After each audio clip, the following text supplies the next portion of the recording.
सबसे पहले तो राणा साहब, आपके साथ साथ जो लोग हमें सुन रहे हैं सबको जो है नमस्ते, सबको जय हिंद। अच्छा, भारत के गृह मंत्री लाल कृष्ण आडवाणी जी जब थे उस टाइम हमारी तरफ से गृह मंत्री जी को हमने लेटर लिखे थे। तो लाल कृष्ण आडवाणी जी बाद में वेस्ट बंगाल गवर्नमेंट को मतलब एक लेटर से उनको पूछा है कि नॉर्थ ईस्ट इंडिया का जो प्रवेश द्वार है, जो कुछ बिहार पहले करता था स्टेट, वहाँ की जो नेटिव लोग हैं या फिर राजवंशी समुदाय के लोग हैं, उन लोगों की आज की दिन में क्या हालचाल है और इसके लिए सरकार क्या स्टेप ले रहा है।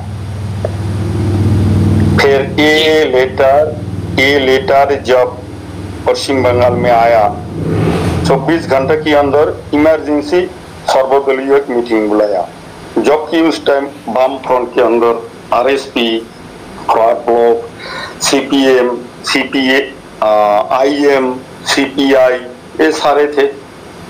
तो उस टाइम जो कलकत्ता की जो आलिमुद्दीन स्ट्रीट है उसमें जो है मीटिंग बुलाया। तो मीटिंग बुलाने का बाद उस टाइम वेस्ट बंगाल की जो सीपीएम की जनरल सेक्रेटरी थे अनिल विश्वास, अच्छा जी, काट गया क्यों पता नहीं। हाँ नहीं ठीक है, चलते रहिए। हाँ हाँ, अनिल विश्वास। तो उन्होंने सबसे पहले बोला कि भाई, मतलब वो बंगाली में डायलॉग दिया था। बता सकते हैं आप? बंगाली में बोलिए। हाँ, तो बंगाली डायलॉग कोई बोल देते हैं हम। আমার বোধগম্য হচ্ছে না যে ভারতবর্ষে এত জনজাতি, এত সম্প্রদায়, দেশের এত কাজ থাকতে আমাদের গৃহমন্ত্রী, কেন্দ্রীয় গৃহমন্ত্রী এই একটা রাজবংশী সম্প্রদায় নিয়ে কেন এত টেনশন। বাকি আর সম্প্রদায়ের তো উনি খোঁজ করছেন না, রাজবংশী সম্প্রদায়ের কেন খোঁজ করছেন। इसका मतलब ये है कि इस देश में दुनिया भर की काम धाम है, दुनिया भर के संप्रदाय है, वर्ण है, जाति है, उनको लेके गृह मंत्री तो नहीं सोच रहा है, लेकिन राजवंशियों को लेके क्यों सोच रहा है इतना ज्यादा। ये हमारी सोच की बाहर है, क्यों ऐसे सोच रहा है गृह मंत्री जी। और इससे पहले जो सरकार था इन लोगों के लिए, मतलब राजवंशी लोगों के लिए या यहाँ की नेटिव लोगों के लिए कुछ गाइडलाइन अलग था। लेकिन अभी की जो सरकार है, जो आडवाणी जी है, इन सरकार की जो है गाइडलाइन कुछ अलग है या फिर सच अलग है। तो जो हमारे लिए गवर्नमेंट क्या स्टेप लिया है, हमारी हालचाल क्या है, इस बारे में जानना चाहा तो उसी में ये लोग भड़क गए। तो इससे पहले सरकार का क्या गाइडलाइन था वो तो मैं पहले ही आपको बता दिया। जवाहरलाल नेहरू और इंदिरा गांधी की गाइडलाइन क्या था। अच्छा, इंदिरा गांधी की गाइडलाइन थोड़ी सी बताइए। इंदिरा गांधी की गाइडलाइन नहीं बताई थी पूरी, अभी इंदिरा गांधी की बताइए आप थोड़ी। अच्छा, जवाहरलाल नेहरू को तो बताया, इंदिरा गांधी का बता देते हैं। अच्छा, फिर तो हमारी जो दलील है, हमारी जो कुचबिहार राज की जो दलील है उसके बारे में जिक्र करना पड़ेगा।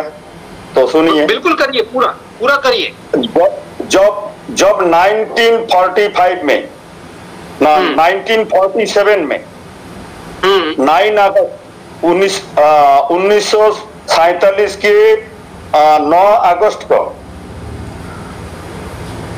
ब्रिटेन के भेजा हुआ जो लॉर्ड था इंडिया में, लॉर्ड माउंटबेटन, ठीक है, भारत सम्राट बनाने की चक्कर में ब्रिटेन ने कुचबिहार महाराजा का साथ जो समझौता किया था उसमें भारत डोमिनियन गवर्नमेंट का जो जनरल लॉर्ड माउंटबेटन था, उसका साथ जो हमारी कुचबिहार महाराजा का जो संधि हुआ था, जो ट्रीटी हुआ था,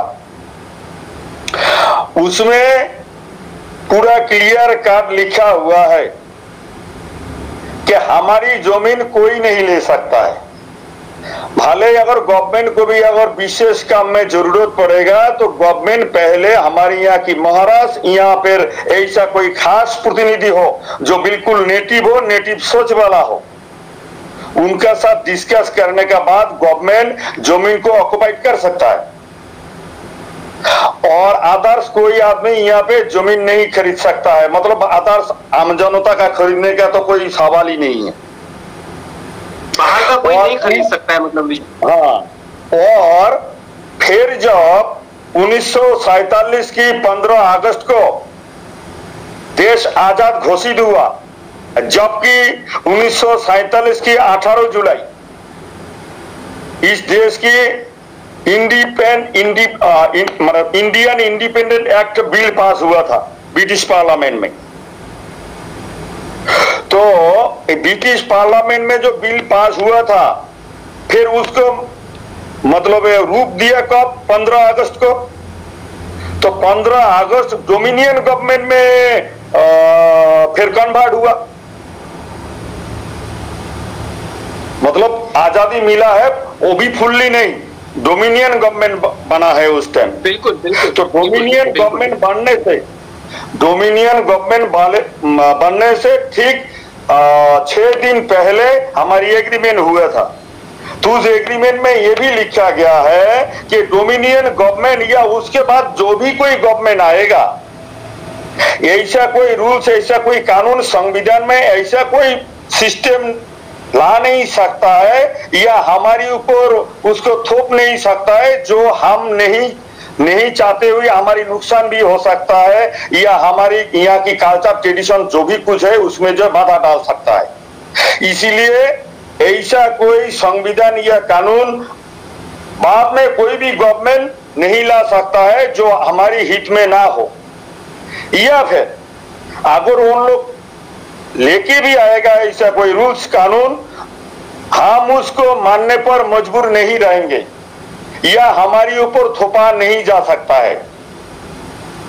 हम मजबूर नहीं रहेंगे कि लेना ही पड़ेगा इस देश की कानून या संविधान को। हमें जो अच्छा लगेगा हम उसको लेंगे, हमें जो अच्छा नहीं लगेगा हम उसको नहीं लेंगे। और इस एग्रीमेंट का भी अगर सोच विचार में कोई कमी आता है तो उसमें इंडिया की कोई जो है कोर्ट इसके ऊपर कोई जो है विचार नहीं कर सकता। इसी में से इसमें सुप्रीम कोर्ट एक प्रतिनिधि का इस्तेमाल कर सकता है कि इसको समझौता करने के लिए विचार नहीं कर सकता है। इस तरह से हाँ, मतलब इंडिया की कोई कोर्ट विचार नहीं हमारी कर सकता है, लेकिन हमारी साथ समझौता कर सकता है। मतलब उन्होंने एक आदमी सुप्रीम कोर्ट किसी को जिम्मेदारी देगा, भाई तुम जाके समझौता कर लो, या फिर जिसको म्यूचुअल कर लो। हेलो सर, जी बोलते रहिए। हाँ, आप जाके म्यूचुअल कर लो।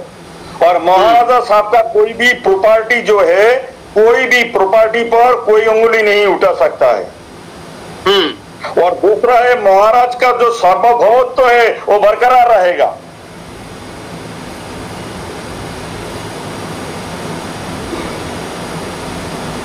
अच्छा, आप सुनने में कैसा लग रहा है सर? स्पेशल लग रहा है कि भाई आपको पता चल रहा है कि आपको स्पेशल एक एग्रीमेंट जब हुआ और ये बताई गई, लेकिन उसके बाद क्या हुआ अब वो बताइए आप कि किस तरह से ये आपको सारे कानूनों में शक्ति दी गई, लेकिन उन शक्तियों को किस तरह से खत्म कर दिया। अच्छा, तो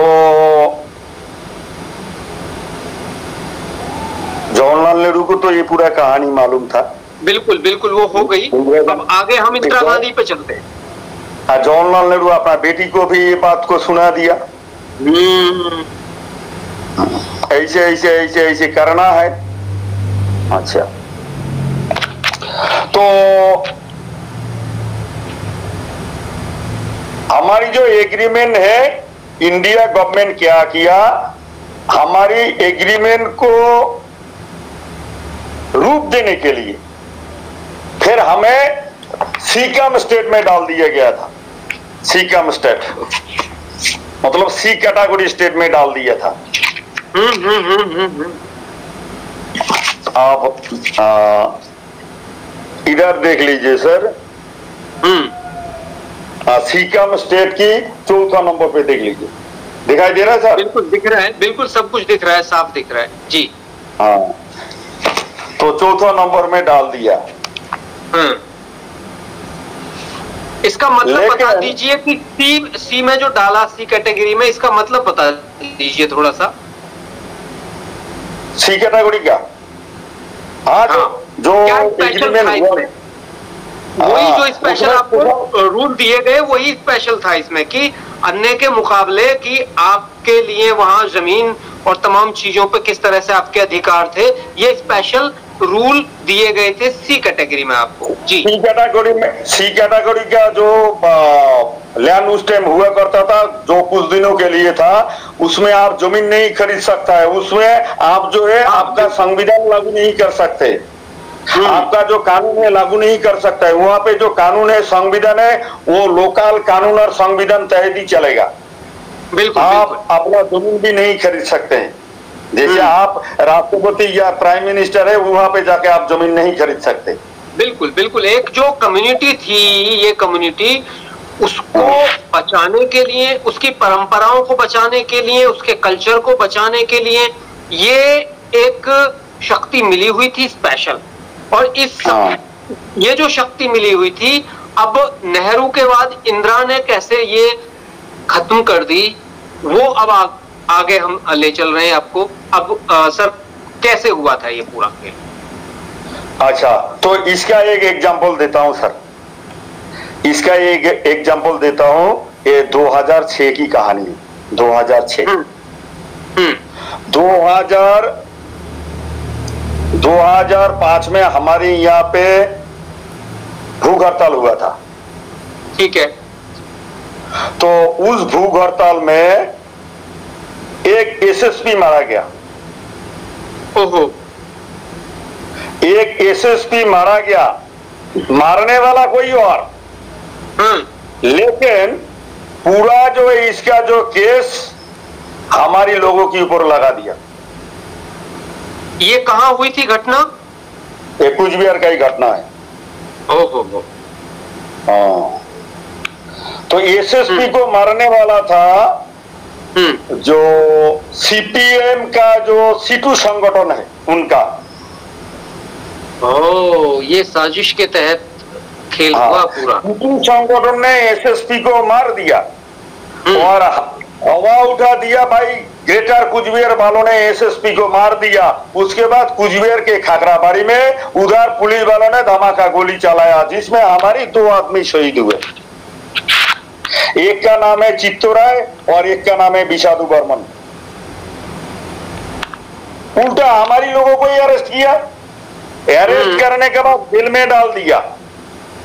अभी प्रॉब्लम आया, जो लोग यहाँ पे भूख हड़ताल किया, ये लोग कौन सा आंदोलन कर रहा था? ये लोग तो एग्रीमेंट का आंदोलन कर रहा था, एग्रीमेंट का डिमांड कर रहा था। तो इसीलिए जब एग्रीमेंट का बात आया है, उस टाइम फिर क्या किया, इन लोगों का जो विचार है वो जज कोर्ट में नहीं हुआ, जेल की अंदर एक स्पेशली कोर्ट बनाया। जैसे सुप्रीम कोर्ट क्या बोला कि भाई हम इन लोगों का विचार नहीं कर सकता है, लेकिन हम एक प्रतिनिधि भेज सकता है, वो प्रतिनिधि इनका साथ जो है बात करेगा, एक म्यूचुअल करेगा, लेकिन इनका कोई विचार हमारी कोर्ट नहीं कर सकता है। और ये हमारी जो दलील है एग्रीमेंट में भी ऐसे लिखा है। बिल्कुल। तो उसी तरह से उन लोगों ने क्या किया, चालाकी से क्या किया, जेल की अंदर एक अलग से कोर्ट बनाया। अभी अब बताओ, जो जो उनका फ्रेश कोड है उसमें विचार नहीं हो रहा है, जेल के अंदर एक अलग से कोड बनाया उसमें इनका विचार कर रहा है। ऐसा हो सकता है क्या? स्पेशल कोड जेल के अंदर बनाया और 2 दिन बाद बोलेगा भाई हमारी इंडिया की कोई कोड उनका विचार तो किया ही नहीं।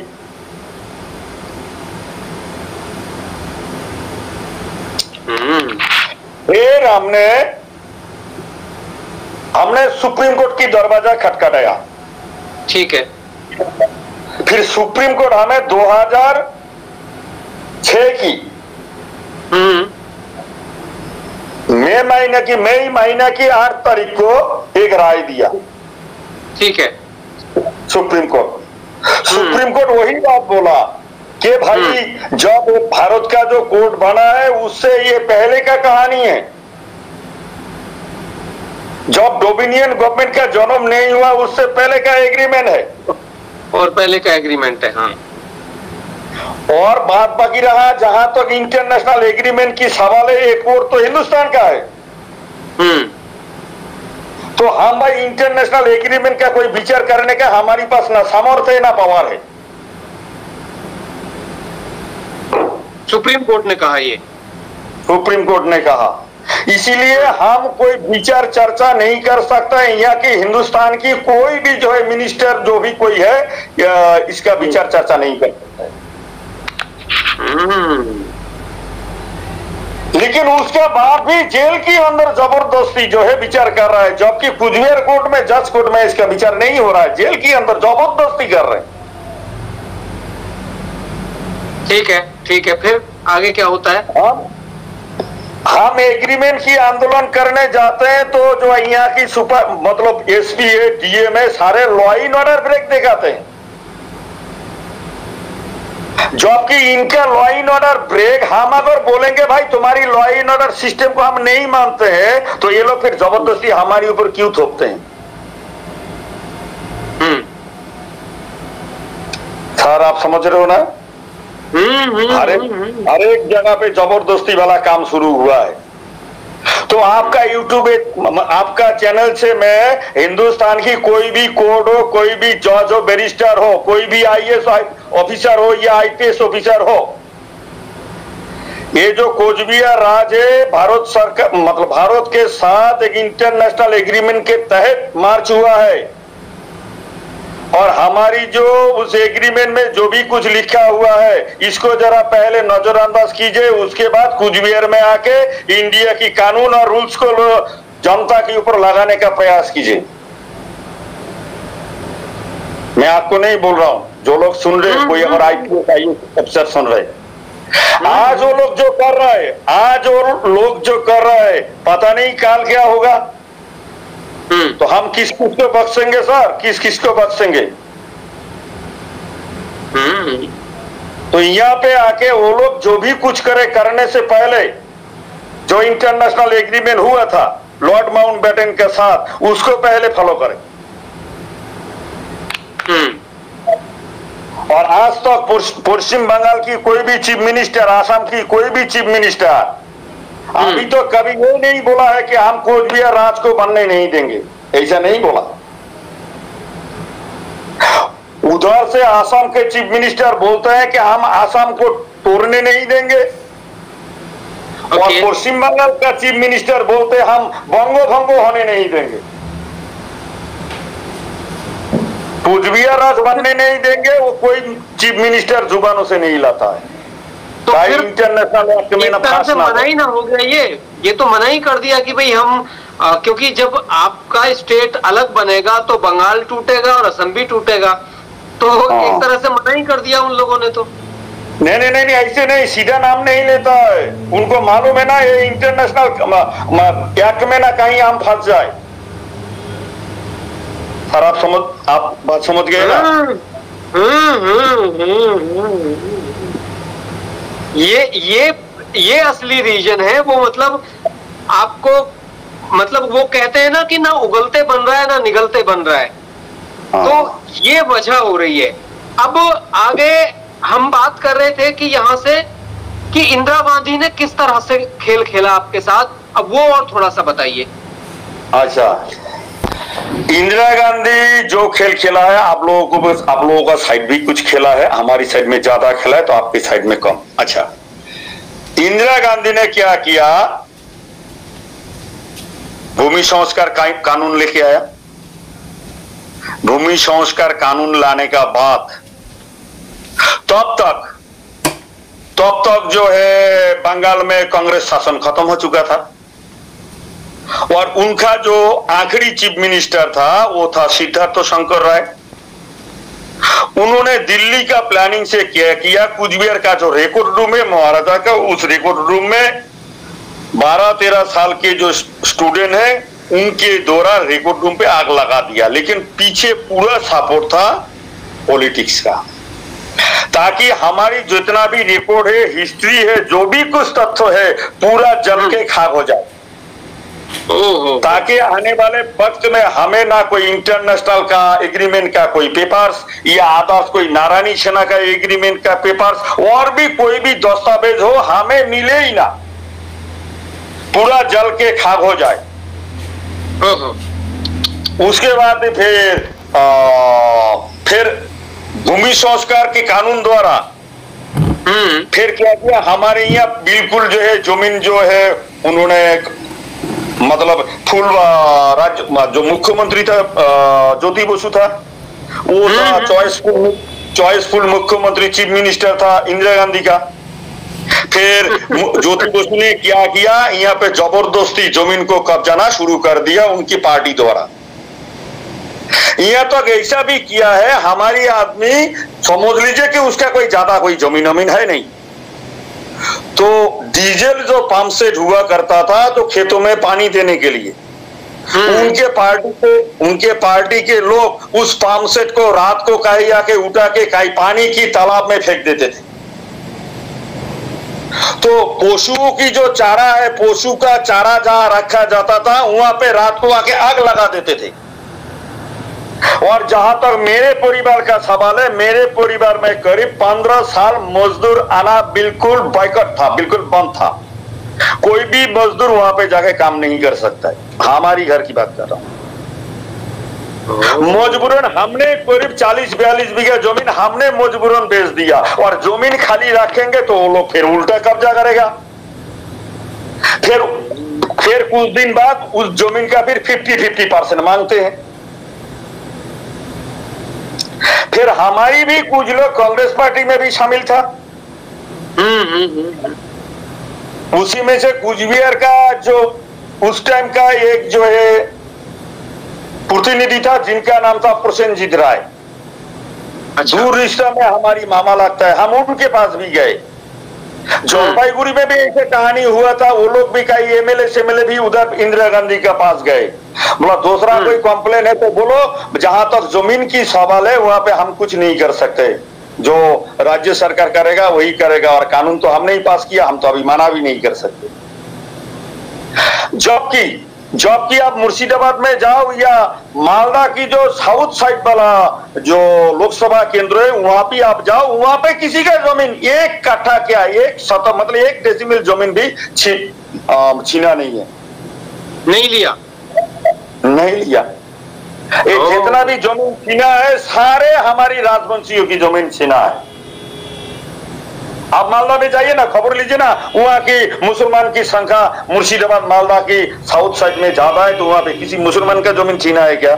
आप इंफॉर्मेशन लीजिए, किसी खाली जमीन छीनो तो राजवंशियों का जमीन छीनो। फिर क्या किया, कुचबिहार सिटी में महाराष्ट्र का प्रॉपर्टी है, महाराष्ट्र का प्रॉपर्टी है बोल के हमारी कोई आदमी सिटी में नहीं रहता था कि महाराष्ट्र का संपत्ति है, महाराष्ट्र का तो सब कुछ खत्म हो चुका है, उस प्रॉपर्टी को बचा के रखना है।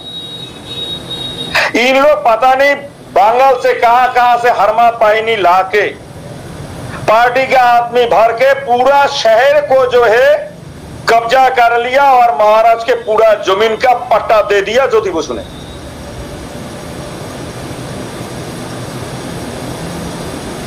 जबकि महाराष्ट्र का जो प्रॉपर्टी है वो आज की दिन में कहां होना चाहिए, टूरिज्म मिनिस्टर के अंडर में होना चाहिए था। बिल्कुल। हम तो उस जमीन को हटाना नहीं चाहते हैं ना, हम तो उसको महाराष्ट्र का प्रॉपर्टी में हम तो उसमें 1 कट्ठा जमीन कोई अब फ्री में देगा, फिर भी हम उसको जो है इस्तेमाल नहीं करेंगे, क्योंकि भाई वो हमारी महाराजा का संपत्ति है, उसको बचाना हमारा काम है। लेकिन इतना बड़ा एक पॉलिटिकल गेम, और हम अगर कहीं जाके कंप्लेन करें तो हमारी बात कोई नहीं सुनने वाला, क्योंकि A to Z नीचे से ऊपर तक वो लोग हर एक कुर्सी पे बैठा हुआ है जहां पे आप सिद्धांत ले सकते हो। देखिए किस तरह से हर तरह से घुमा के कैसे फंसाया गया। आप जैसा कि निताई जी बता रहे हैं कि सिर्फ कूच बिहार के राजवंशियों की जमीनें ली गई, मुर्शिदाबाद में जो मुस्लिम थे वहां उनकी किसी की जमीन नहीं ली ज्योति बसु की सरकार में। इस तरह का यहाँ भूमि कानून लाया गया था। ये भूमि कानून लाने का मकसद ये था कि इन राजवंशियों को बेघर करना है और इन राजवंशियों की जो जमीनें हैं उनको हड़पना है, चाहे वो बाहर से लोग लेके आओ, चाहे बांग्लादेश से लेके आओ या कहीं से भी लेके आओ। वो इस तरह से जमीनें हड़पी गई। समझ रहे हो दोस्तों किस तरह से ये साजिश रची गई कूच बिहार के लोगों के साथ। ना सिर्फ स्टेट गवर्नमेंट ने बल्कि सेंट्रल गवर्नमेंट भी उसमें शामिल हुई। और गवर्नमेंट किस तरह से शामिल हुई कि वहां जितने भी लोग बैठे हुए थे नीचे से ऊपर तक, वो कोई सुनने वाला नहीं था। नेता तक भी कहते थे कि भाई हम कुछ नहीं कर सकते। ऐसे में उनकी जमीनें छीन ली गई और जमीनें तो छीनने के बाद वो कहां जाए। जी सर, उस टाइम मालदा में गोनी खान, कांग्रेस का जो गोनी खान चौधरी, आप नाम कभी सुने होंगे, एक गोनी खान चौधरी उस टाइम में जीता हुआ उनका प्रतिनिधि था। एक गोनी खान चौधरी तो कांग्रेस का था। ठीक है, तो भाई सीपीएम अगर कब्जा कर रहा है तो कांग्रेस का प्रॉपर्टी जबरदस्ती कब्जा कर सकता है ना, लेकिन कांग्रेस का प्रॉपर्टी कब्जा नहीं किया। और इधर इंदिरा गांधी बोल रहा है मेरा जितना भी भारत का जो है चीफ मिनिस्टर है, कांग्रेस में जितना है उससे भी ज्यादा मेरा सबसे अच्छा चीफ मिनिस्टर है ज्योति बसु, क्योंकि इंदिरा गांधी की प्लानिंग की तहत ये राजवंशियों को विनाश कर रहा था, ताकि राजवंशी ऐसा उसको विनाश कर दो किसी भी टाइम वो दिल्ली में कदम भी ना रखे। दिल्ली में कदम रखना के बाद तो छोड़ दो, वो अपना इतिहास भी भूल जाए, वो बिल्कुल बर्बाद हो जाएगा। तो सत्ता में आने के लिए कभी सोचेगा ही नहीं। और वो लोग कभी अगर सत्ता में आएगा तो उनका कदम आप कोई हिला नहीं सकते, क्योंकि वो लोग राजनीति में इतना निपुण है।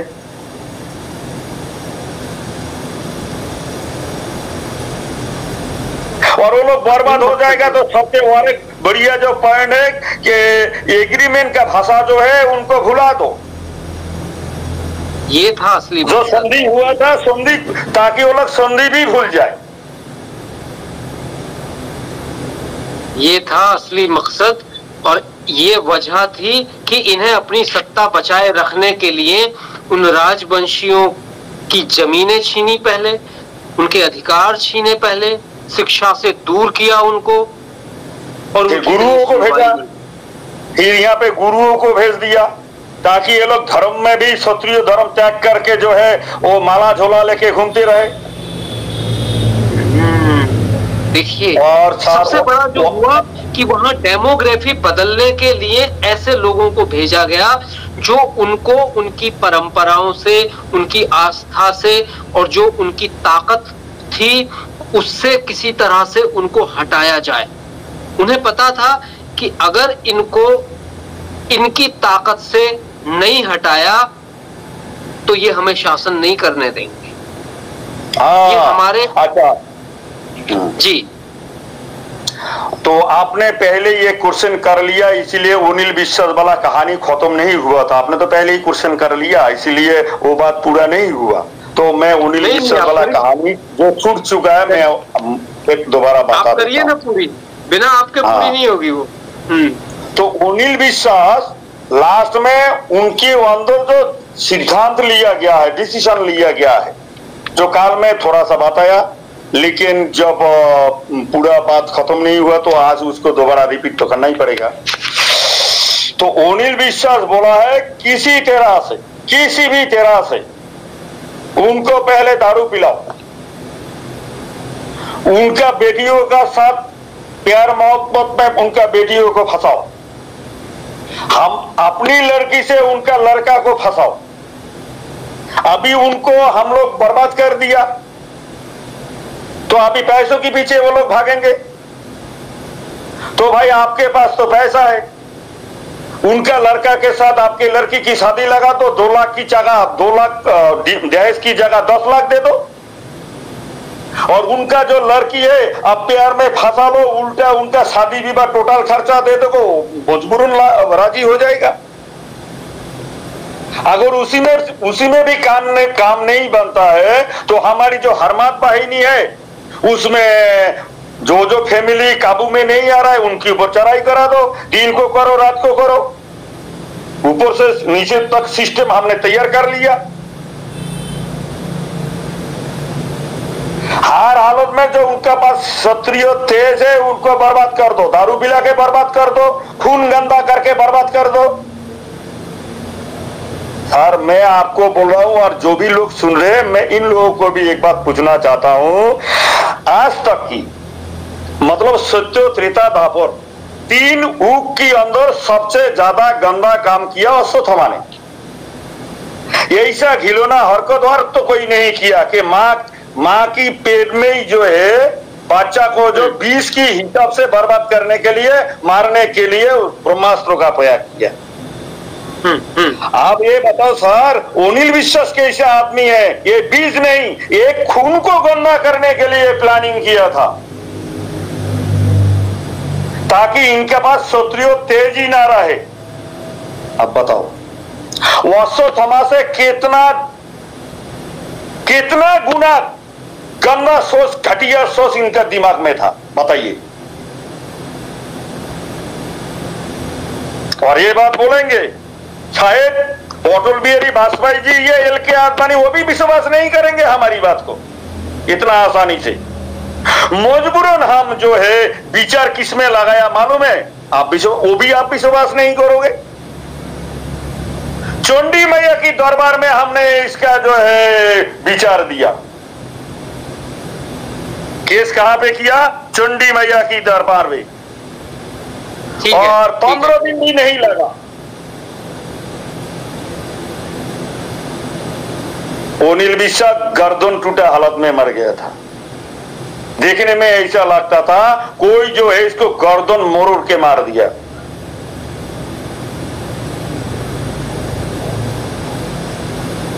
चंडी मैया की दरबार में हमने विचार रखा, हे माता रानी अभी के जो हालात है ये अगर जिंदा रहेगा तो ये अमृत पीने वाला जो नारायण का जिन डीएनए जो बचा हुआ है सबको बर्बाद कर देगा, इसीलिए आपके अलावा इसका उपचार करने वाला, इसका विचार करने वाला और कोई नहीं है।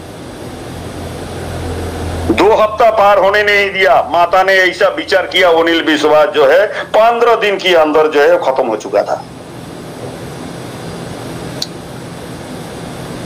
देखिए दोस्तों, ये जो बातें हैं ना, ये ऐसी बातें हैं, आप साक्षात उन बातों को सुन रहे हैं यहाँ जो हमारे ग्रंथों में है, साक्षात वो सामने आ रही हैं, वो जो हमारे तमाम ग्रंथों में लिखी हुई हैं कि किस तरह से क्या क्या होता था, जिनको आज ये लोग बहुत कुछ, कोई कुछ कहता है कि कहानियां बताता है, कोई कुछ बताता है, लेकिन वो यहाँ सच्चाई हो रही है। ये सामने आ रहा है कि किस तरह से ये हालात हुए और उसकी कैसी हालत हुई। जी निताई जी। इसी तरह से फॉरवर्ड ब्लॉक की नॉर्थ बंगाल का लीडर, उसका नाम था कमल गो, उन्होंने फिर उसका कुछ दिन बाद बोला कि हम तो भाई राजवंशी क्षत्रियों का खून से नहाएंगे, देखते हैं इनका क्या दम है, क्या कर सकता है। जबकि ऊपर से नीचे तक वो सारे कुर्सी में बैठा है, तो हम कर भी क्या सकते हैं। उनके खिलाफ आप कंप्लेन लेके जाओगे, थाने वाले केस नहीं लेगा, क्योंकि थाने के अंदर जो बेटा है वो भी तो बाहर से आया हुआ है, बांग्लादेश की भागोड़ा आदमी है। कहां जाओगे आप? उसका भी केस हमने कहा लगा दिया। जब हमारी केस कोई लेगा नहीं, हमें मालूम है, तो हमने केस कहां डाल दिया? माता चुंडी के सामने। उसमें तो 7 दिन भी नहीं लगा। माता चंडी के सामने जब विचार दिया, 7 दिन में नहीं लगा, 6 दिन के अंदर खत्म हो चुका था। वो अपना खून से नहाते नहाते खत्म हुआ। और मैं झूठ नहीं बोल रहा हूं, ये पेपर सेपर जानते हैं। विचार हमने माता चंडी के सामने रखा। फिर सुनिए, अब जी कांग्रेस का जो सबसे बड़ा प्रवक्ता था, मतलब एडिटर जैसा प्रवक्ता था, भाषण में माहिर आदमी था, प्रिय रंजन दास मुंशी। ये प्रिय रंजन दास मुंशी, मैंने प्रिय रंजन दास मुंशी का नाम सुना है। हाँ, प्रिय रंजन दास मुंशी हमारी कुछ लीडरों का साथ दिल्ली में समझौता किया। मतलब समझौता नहीं किया, मतलब ये प्रपोजल रखा है, प्रपोजल कि भाई मैं आपका काम कर दूंगा, लेकिन बदले में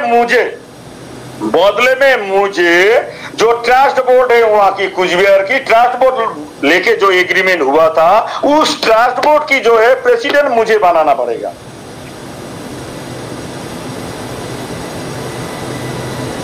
ओ, मतलब अपने हाथ में ताकत लेना चाह रहा है पूरी। हाँ, फिर वो प्रेसिडेंट बनेगा। 2 दिन बाद फिर वो अगर बाई चांस हमें बिक देगा तो हम क्या कर सकते हैं? वो अगर फिर नया करके इंडिया गवर्नमेंट के सामने पेपर्स रखे और कुछ समझौता करने, उस एग्रीमेंट को सामने रख के बोलेगा कि इस देश का पूरा कानून संविधान हम मान लेते हैं, फिर क्या होगा?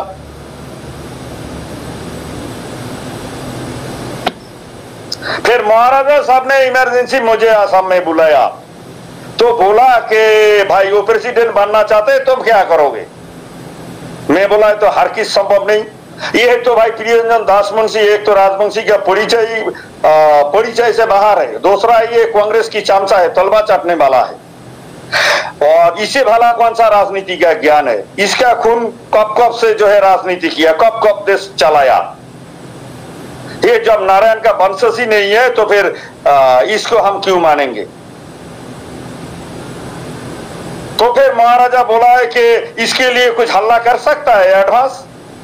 तो मैं बोला क्यों नहीं, तो फिर अभी यहां से निकल के जाने का बाद ही मैं लोकल में हल्ला कर दूंगा। मैं वहां से आने का बाद घर नहीं घुसा, बाजारों में हल्ला कर दिया। अभी देखो 2 तो गया है, अभी प्रियरंजन दास मुंशी कहा जाएगा, उसका इंतजार करो। तो कई आदमी ने मुझे पागल भी बोला कि इसका दिमाग खराब हो गया, शायद ब्रेन खराब हो गया, इसका दिमाग खराब हो गया। बहुत आदमी को तो आध्यात्मिक शक्ति का बारे में एहसास नहीं है।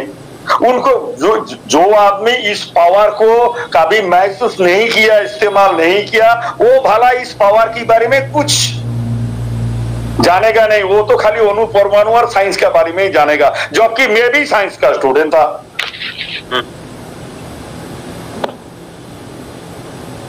तो मैंने पहले ही हल्ला कर दिया, देखो भाई प्रियरंजन दास मुंशी यहाँ की गद्दी की लालच में पड़ गया है।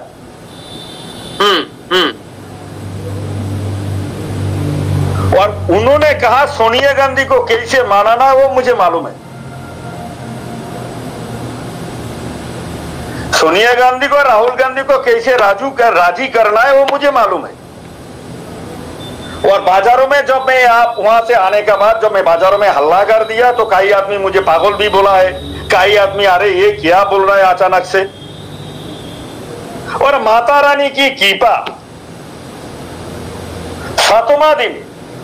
सातवां दिन में सुबह को बाजार में गया, किसी काम से गया था, तो जो दुकानदार के सामने मैं सबसे पहले हल्ला किया था वही दुकानदार बोला अरे इसका दिमाग खराब हो गया। और मैं, हमारे यहाँ एक पेपर है उत्तर बंगो पेपर, मतलब north Bengal gazette, north Bengal paper, मतलब हमारे यहाँ पे उत्तर बंगो पेपर बोलते हैं। तो उसमें देख रहे हैं कि रात को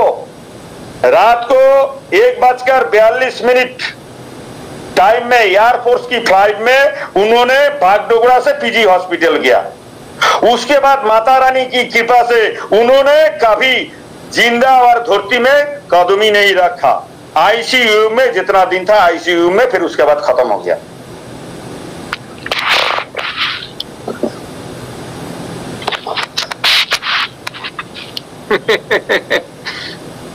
देखिए साजिश रचने वाले लोगों के हस्र जी। अच्छा, फिर जब यहाँ की 2005 की जो केस वगैरह इसे कोर्ट के अंदर चल रहा था, लास्ट में बुद्धदेव भट्टाचार्य वेस्ट बंगाल की चीफ मिनिस्टर, तो उनको उन्हीं के पार्टी के कुछ उसमें ज्यादा से ज्यादा मुस्लिम लोग थे। ठीक है, हेलो, ठीक है, बोलते रहिए, आप बोलते रहिए। तो उन लोगों ने बुद्धदेव भट्टाचार्य जो प्राक्तन मुख्यमंत्री था उनके पास गया, वो तो उस टाइम चीफ मिनिस्टर थे ही थे। तो उन्होंने जाके बोला, ठीक है, ये जो ग्रेटर कुचबिहार का आंदोलन को लेके उनको दबाने के लिए या उनको कब्जा करने के लिए जबरदस्ती आप लोग जो काम कर रहे हो, ये काम बिल्कुल गलत है। क्योंकि सत्ययुग से लेके ब्रिटेन तक हमने देखा, उस धरती के ऊपर जिसने भी गंदी नजर से देखा है, गंदी नजर से सोचा है, वो लोग ये तबाही की तबाही हुआ है। जबकि मुर्शिदाबाद के जो नवाब थे, सिराजुद्दौला थे, उनसे पहले जो नवाब थे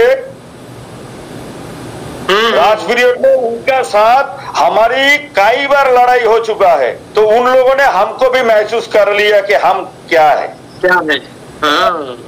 इसीलिए वहां की कुछ लोग बुढ़ापे उन लोगों की बारे में जितना हमें जानकारी है, उनकी तरफ कोई गंदी सोच, उनकी मिट्टी में गंदी सोच या कुछ गलत करने के लिए आप सोचोगे तो आपका मंगल हो नहीं सकता। यहाँ तक ऐसा भी हो सकता है कि हमारी पार्टी खत्म भी हो सकता है।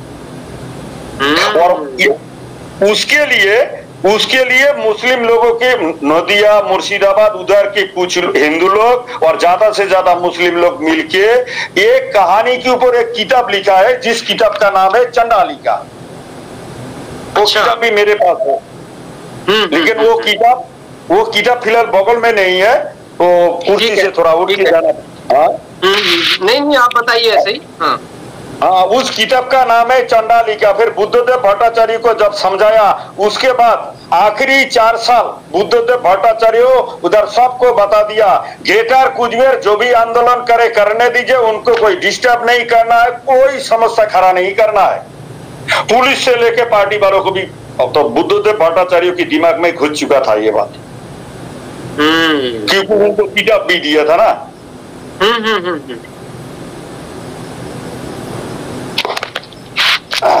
अच्छा, तो इंदिरा गांधी की बात अभी अगर मैं करूं, इंदिरा गांधी गायत्री देवी को कालकोठा में बंद किया क्या नहीं? बिल्कुल बिल्कुल। अच्छा, तो जनता की सपोर्ट किसकी ओर ज्यादा था, गायत्री देवी या इंदिरा गांधी? मैं आपको पूछता हूं, आप उधर की लोग हैं।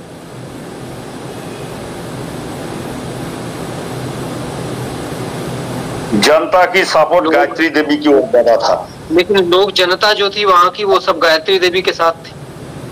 हाँ, तो इंदिरा गांधी ने उसको भी कालकोठरी में बंद कर दिया, और इधर कोचबिहार में ज्योति बसु द्वारा एक्शन लिया।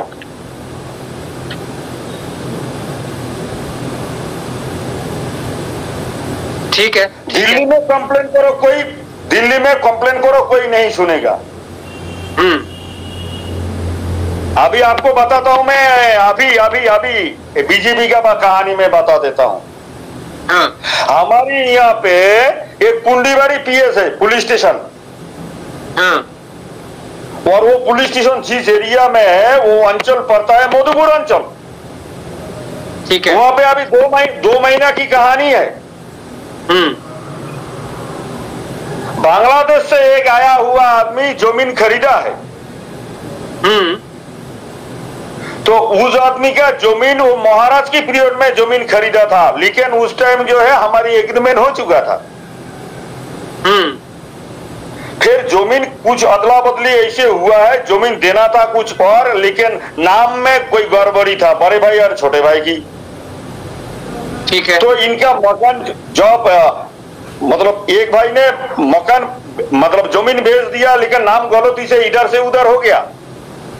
तो अभी ये बोल रहा भाई मकान वाला जमीन को खाली कर दो और तुम जो है खेतों में जो जमीन है उसको ले लो। तो ये बोल रहा है मैं तो मकान बनाया और नाम लगाने का टाइम जो है गड़बड़ी हुआ है, तो उसमें हम क्या कर सकते हैं, इसे रहने दीजिए। तो अभी कुछ दिन पहले उन्होंने धमकियां दिया बांग्लादेश से जो आदमी आए थे। अच्छा। ये भाई कुछ लोगों का साथ बातचीत कर रहा था कि भाई ये बांग्लादेशियों को फिर दोबारा बांग्लादेश में भेजना पड़ेगा। जब यहाँ हमारी यहाँ आवाज उठना शुरू हुआ भाई बांग्लादेशी आना बंद करो, ये बांग्लादेश का साथ जब गड़बड़ी चल रहा था, ये अभी जो कुछ दिन पहले से ही चल रहा है, तो ये लोग ये नेटिव लोगों को बोल रहा है भाई ये बांग्लादेश से आया है, इनको यहाँ से भगा दो। ठीक है। आप सर समझ गए ना? बांग्लादेश से आदमी आने के बाद यहाँ के लोगों को बोल रहा है ये बांग्लादेशी है, इसको यहाँ से भगा दो। ये बोल रहा है तुम कौन हो? बोले मैं यहाँ की भूमिपुत्र हूँ।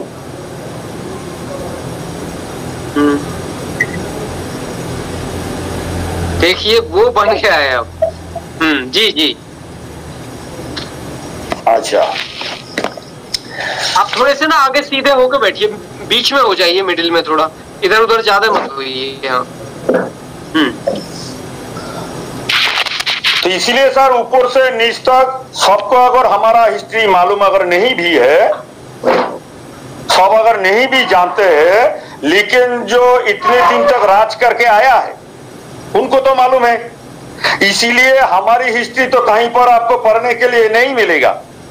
रिकॉर्ड रूम भी जला दिया। हाँ, जैसे कुछ हाँ रिकॉर्ड रूम भी पेट्रोल से जला दिया।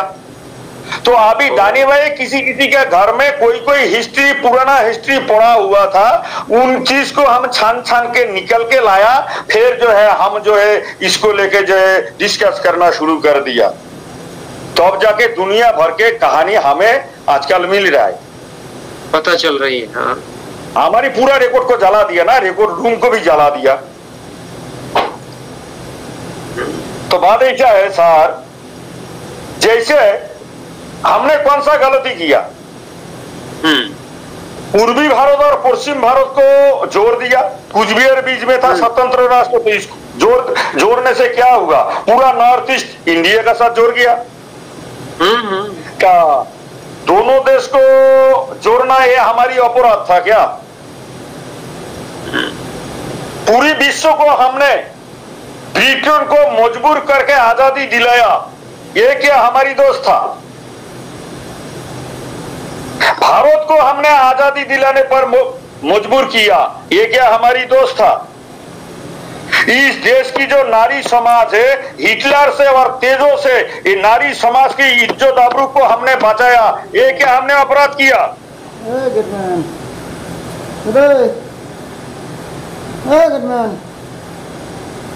बोलिए सर। पूरी विश्व को हमने ब्रिटेन को मजबूर करके आजादी दिलाया, ये क्या हमारी दोस्त था? भारत को हमने आजादी दिलाने पर मजबूर किया, ये क्या हमारी दोस्त था? इस देश की जो नारी समाज है, हिटलर से और तेजों से ये नारी समाज की इज्जत आबरू को हमने बचाया, ये क्या हमने अपराध किया?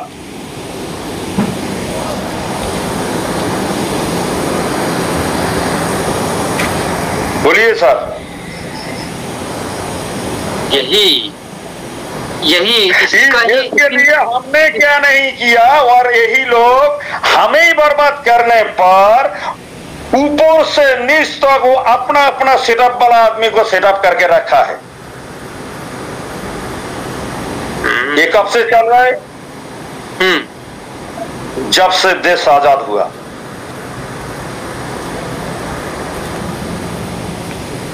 वो भारत को हमने जोड़ दिया, एक नंबर हमारी अपराध है ना।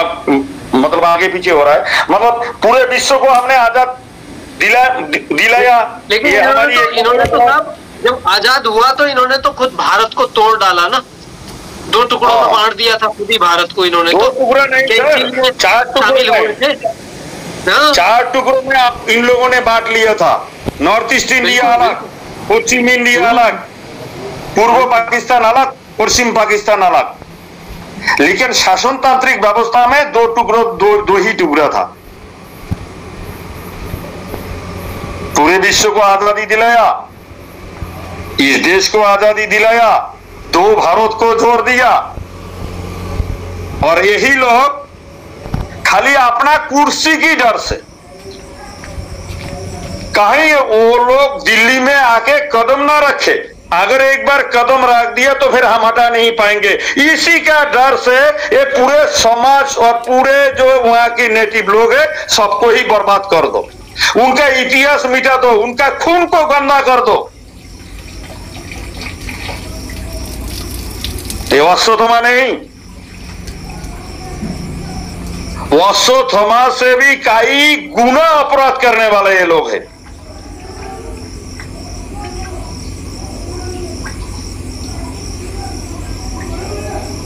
क्या इस देश की नारी, हाँ, नारी शक्ति का हमने आबरू नहीं बचाया? अगर उस दिन ब्रिटेन अगर लड़ाई में हार जाते, हम अगर चुपचाप रहते, अगर हिटलर तेजो जापान और जर्मनी लड़ाई में जीत जाता तो इस देश की नारी का क्या हाल होता, आप बताइए।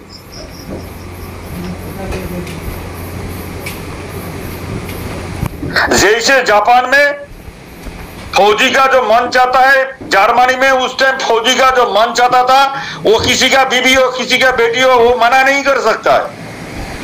इस देश में भी जबकि वो अपना देश में ऐसा हरकत कर रहा है, तो इस देश जीतने का बाद फिर वो क्या करता। बाकी रहा नेताजी सुभाष चंद्र बोस की कहानी, तो सुनिए साहब। नेताजी सुभाष चंद्र बोस को हमारी नारायणी सेना ने मार दिया, कई बार हमने गवर्नमेंट को बताया, और उसके लिए दुनिया भर की पैसा फिर खर्चा करते हैं। जबकि जवाहरलाल नेहरू महाराजा से आके खुद मिलके गया है अनऑफिशियली। वो बार बार श्योर हो रहा था कि भाई नेताजी वास्तव में मर गया, तो उनको डर था कहीं दोबारा फिर वो जिंदा वापस होके मेरे कंपेयर में इलेक्शन में खड़ा ना हो जाए।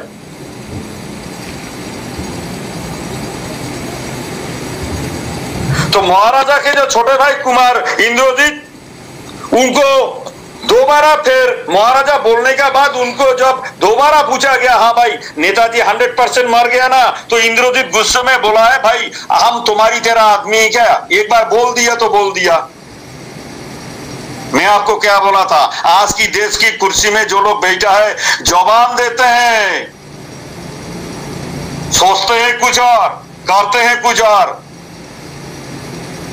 लेकिन हमारी राज में तो हम लोग ऐसा नहीं करते थे। जवान दिया तो गर्दन दिया।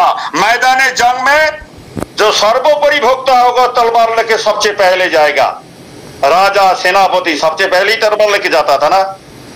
तो ये लोग क्या है, खाएगा पिएगा मौज करेगा, और जब मैदान जंग आएगा तो गरीबों घर के जो लड़का है जो फौज में भर्ती है उसको आगे बढ़ा देगा। सच्चाई है, सच्चाई है। भाई जंग हुआ है हमारे देश की, ना कोई राष्ट्रपति, ना prime minister, home minister, defence minister, कोई भी मैदान जंग में गया है। इसका मतलब क्या है, गरीबों का खून चूसो। तुम प्राइम मिनिस्टर बनोगे, होम मिनिस्टर बनोगे, करोड़ों करोड़ों रुपया खर्चा करोगे, आगे पीछे 50 गाड़ी भागते रहेगा, लेकिन जब मैदानी जंग आएगा तुम बंकरों के पीछे छुपते रहोगे। अगर तुम्हें इतना देशभक्ति है तो फौज के साथ फिर सामने मैदान जंग में इन्फेंट्री के साथ लड़ाई क्यों नहीं करते? आजकल बड़ा ठाकुरों के खिलाफ, क्षत्रियों के खिलाफ बोलने वाला आ गया। पिक्चरों में, फिल्म जगत में क्या है, कांग्रेस भी दबाव में। आपको भी ये भी मालूम होगा, गायत्री देवी के नाम पर एक फिल्म बनने वाला था, कांग्रेस ने उस फिल्म को रुकवा दिया, आपको मालूम है। और जितना भी डायरेक्टर है जो कांग्रेस की कहना मानता है वो सारे ठाकुरों के खिलाफ, क्षत्रियों के खिलाफ एक भड़काने वाला जो है फिल्म भी बनाएगा।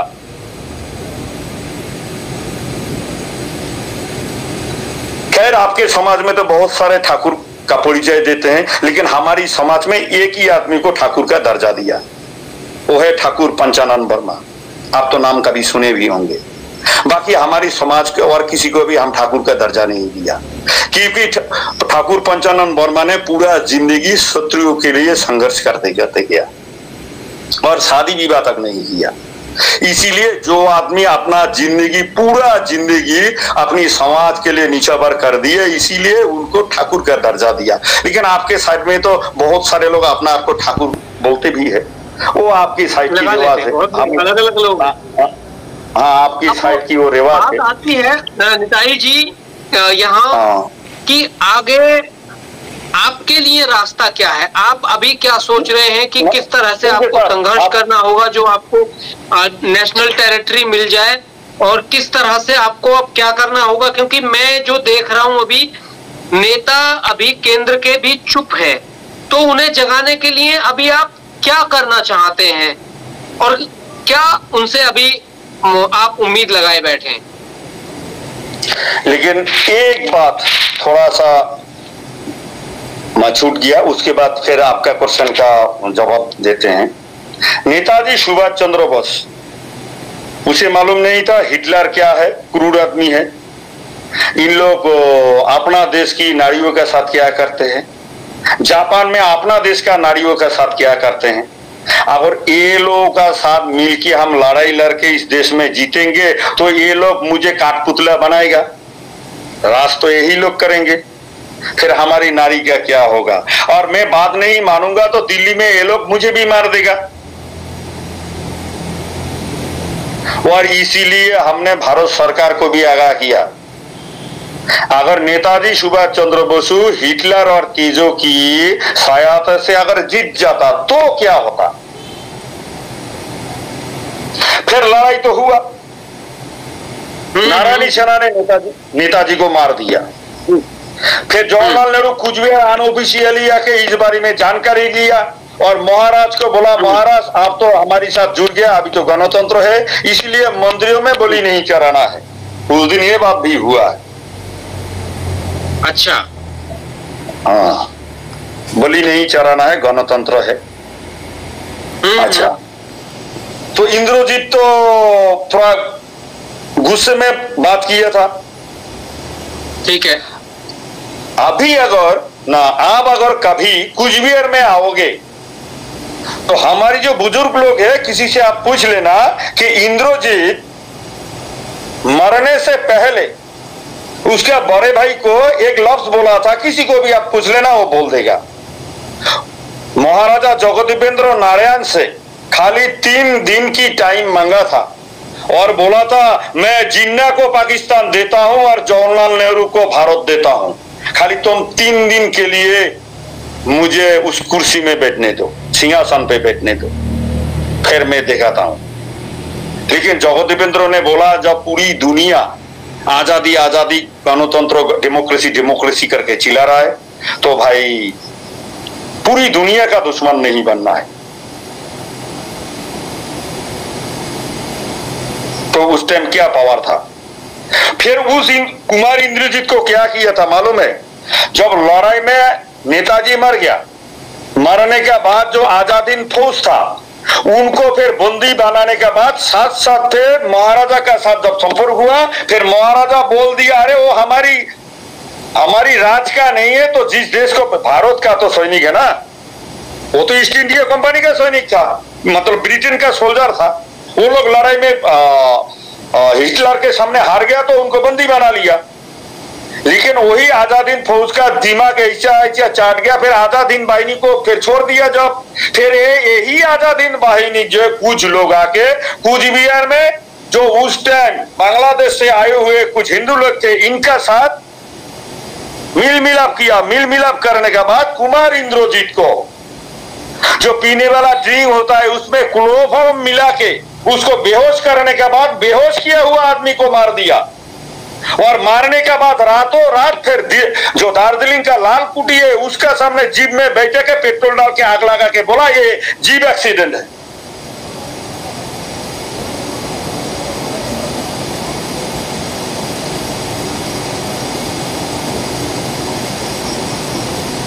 और महाराजा जो एग्रीमेंट हुआ था उस एग्रीमेंट के बारे में 2 प्रजा हितैषी सभा भी किया था जनता को समझाने के लिए।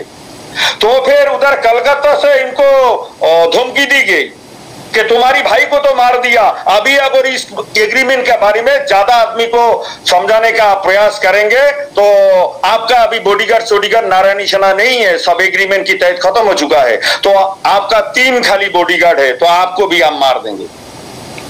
उधर राजमहल में जो पानी था, महाराज का बनाया हुआ पानी का बंदोबस्त राजमहल में ही कर दिया, महाराज का बनाया हुआ जो बिजली है उसको भी काट दिया। सर, गणतंत्र है ना ये, तो गणतंत्र का साथ हमने क्या स्वाद सका सर।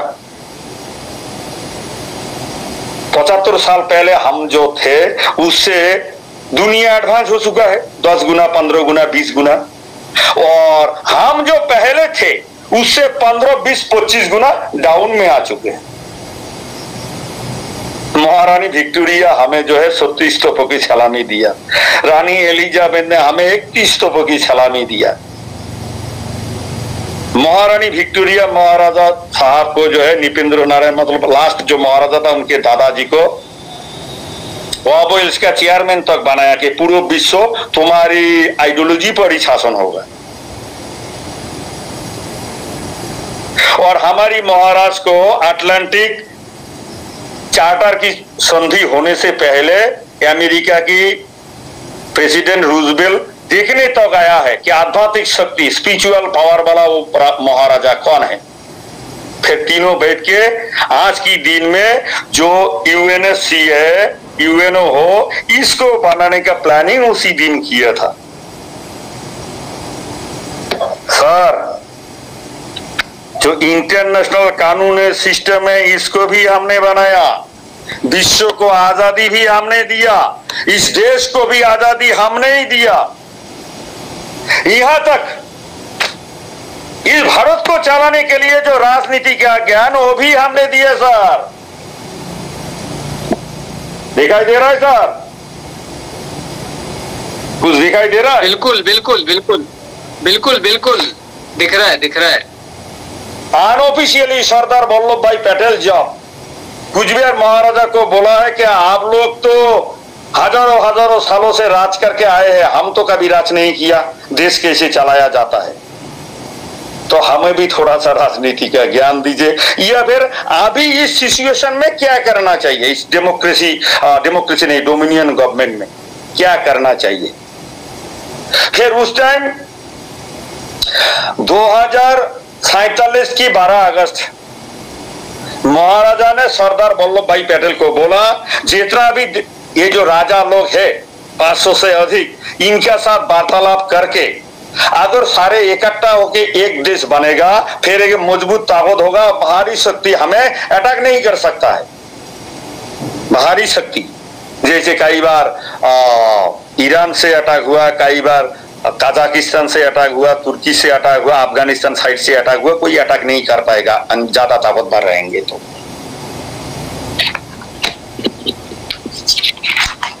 और ये हो गया 1947 की 17 अगस्त। अच्छा, ये सरदार भाई वल्लभ भाई पटेल का लेटर और महाराजा की लेटर, और महाराजा ने इस देश को चलाने के लिए जो फर्स्ट गाइडलाइन दिया था।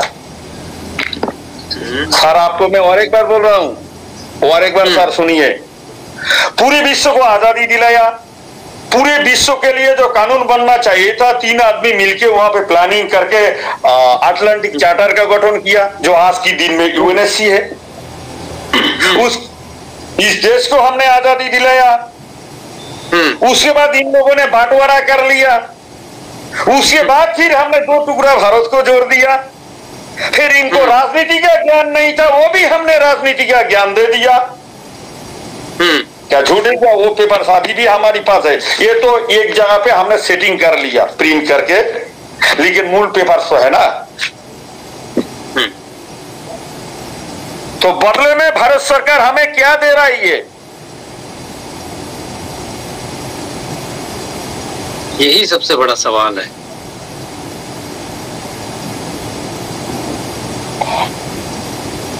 और मैंने परसों जो आपको बात बोला था ना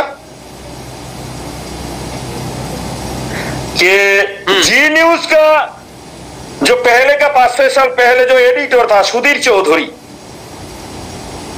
उन्होंने बोला आज की इस भारत में 2 क्वेश्चन का जवाब किसी के पास नहीं है। एक तो जब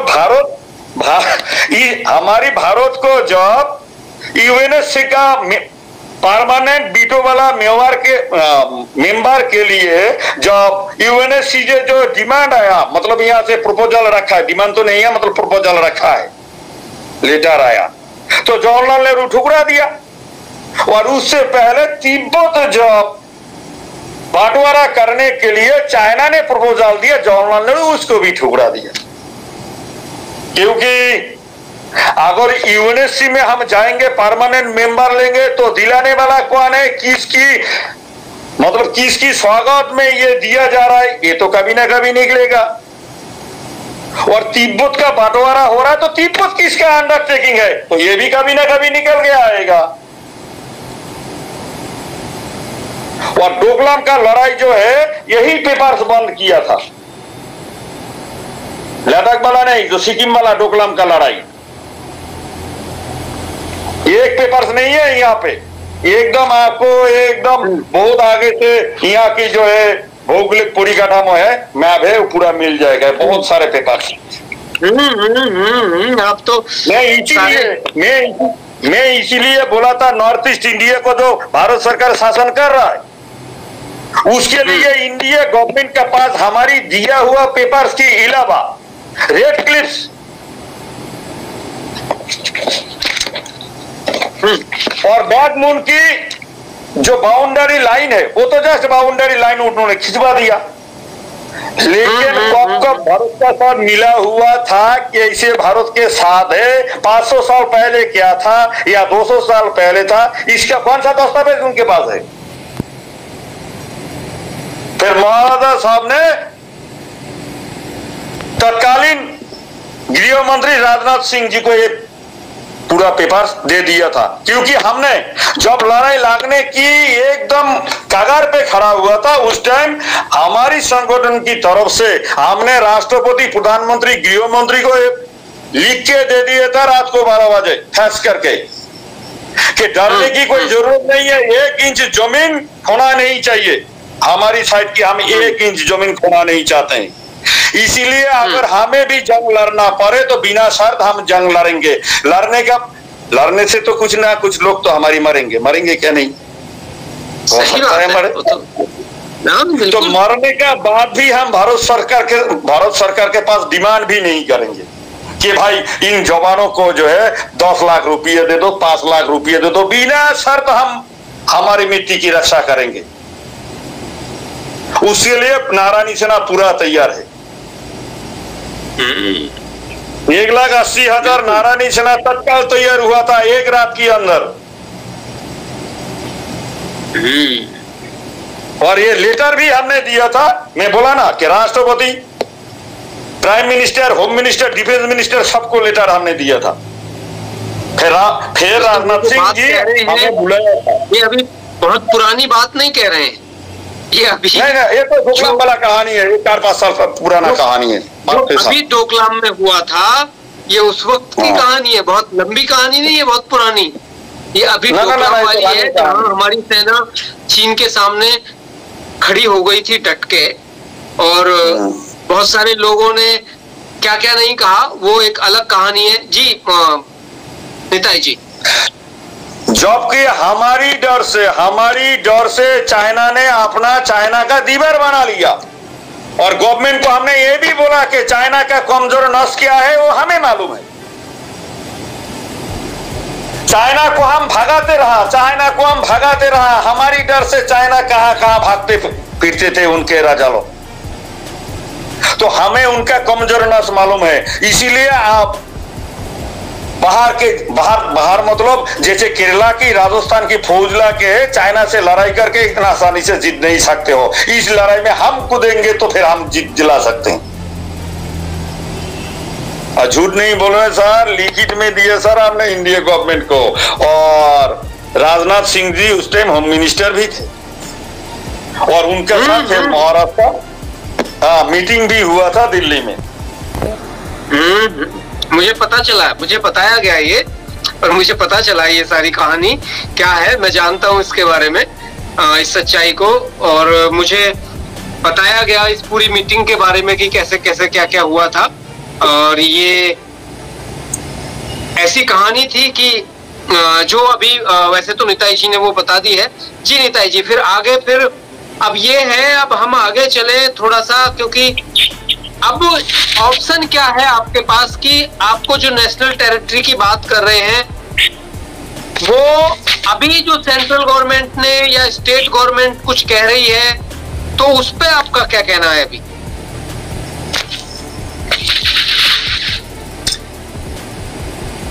देखिए सर, फिर एक कहानी में जाना पड़ेगा, छोटा सा एक कहानी है। मोदी जी को आप जैसे लोगों ने वोट देके जीतेगा, हम जैसे लोगों ने वोट देके जीतेगा ना, तो आपको क्या लगता है? आपने वोट दिया और मोदी जीत लिया, प्राइम मिनिस्टर बन गया, आपको क्या लगता है? तो फिर मैं आपको एक छोटा सा बात बता देता हूं। आपने तो कुंभकर्ण को तो आप जानते ही थे, रावण, कुंभकर्ण आप जानते हैं। तो जो कुंभकर्ण था वो भी तो अमर वरदान मांगा था ब्रह्मा जी से, वो भी तो अमर होने का वरदान मांगा था ना। लेकिन जब अमर होने का वरदान मांगने का बारी आया, उस टाइम कुंभकर्ण क्या बोला था कि मुझे पूरा जिंदगी सोते ही रहना है, मुझे पूरा जिंदगी सोते रहना है। तो सर सुनिए फिर, मतलब हमेशा हर एक डेट इतना ये तो नहीं रहता ना, कभी कभी फिर पेपर सुनना पड़ेगा, टाइम अच्छा नहीं आप ऐसे ही बताइए। हाँ, इतना नहीं है आपके पास। हाँ, 2015 में दिल्ली में जब हमारी हंगर स्ट्राइक हुआ था, लेकिन भारत सरकार बोल रहा है जो भी कुछ है धरना प्रदर्शन, भारत सरकार बोल रहा था कि धरना प्रदर्शन, लेकिन हमने किया हंगर स्ट्राइक। फिर उसके बाद राजनाथ सिंह जी के साथ हमारी मीटिंग हुआ। उस मीटिंग में भारत सरकार हमसे वादा किया था कि कुचबिहार का जो रूप, कुचबिहार का फोटो उस वक्त की दिखा रहे हैं जब आपने ये दिल्ली में आपने धरना प्रदर्शन किया था, उस वक्त की फोटोज हम आपको दिखा रहे हैं अपने दर्शकों को कि कैसे वहाँ तमाम जो राजवंशी लोग थे वहाँ पहुंचे हुए थे। और ये 2015-16 की बात है, और ये जंतर मंतर पर ये धरना प्रदर्शन किया था। बहुत सारे लोग वहाँ पहुंचे हुए थे और बहुत दिन तक यहाँ रहे थे। और ये अलग-अलग जगह, वो तो भूख हड़ताल था, हंगर स्ट्राइक था। अब तो गवर्नमेंट बोला ये भूख हड़ताल नहीं है, ये मतलब धरना है। चलिए कोई बात नहीं। फिर राजनाथ सिंह का जात फिर मीटिंग हुआ, उन्होंने लिख के दिया है कि जो कॉन्स्टिट्यूशनल रूट मैप है, उस रूट मैप के तहत कुचबिहार के लोगों का, कुचबिहार का जो भी कुछ है उसका बारे में विकास किया जाएगा। तो रूट मैप क्या है? एग्रीमेंट इंटरनेशनल हो रखा है। रूट मैप मतलब वही है, इनको स्टेट बना या फिर यूटी बना, लेकिन उस टाइम गवर्नमेंट ने नहीं किया। तो उससे ठीक एक दिन पहले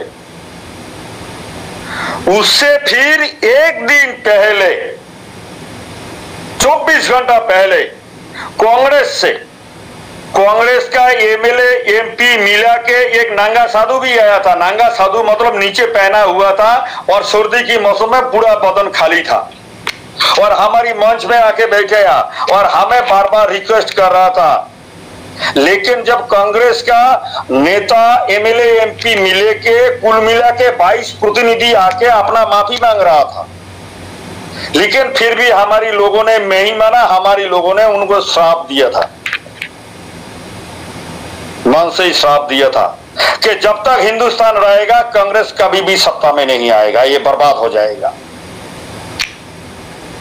2015-16 में हाँ, ये अभी जो दिल्ली में जो आपकी हंगर स्ट्राइक थी 15-16 में, हाँ, वो उससे एक दिन वो उससे नहीं सर, मैं गलत बोल रहा हूँ, डेट की जरूरत नहीं है, लेकिन वो उसी वक्त का जिक्र है जब आपकी स्ट्राइक वहां हो रही थी। जब हम लोग दिल्ली में जब प्रोग्राम कर रहे थे, रोड के बीच में मंच ला रहे थे, की कहानी है। हाँ, तो फिर वहां पे हमारी लोग उसी मन से उनका कांग्रेस का एमएलए एमपी को श्राप दिया था, जब तक ये देश रहेगा तब तक कांग्रेस सत्ता में नहीं आएगा।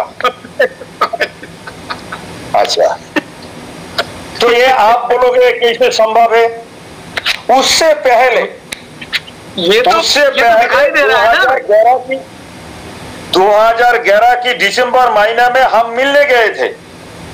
हाँ, सुशील कुमार शिंदे से, उस टाइम के गृह मंत्री थे। तो फिर उनसे तो मुलाकात नहीं हुआ।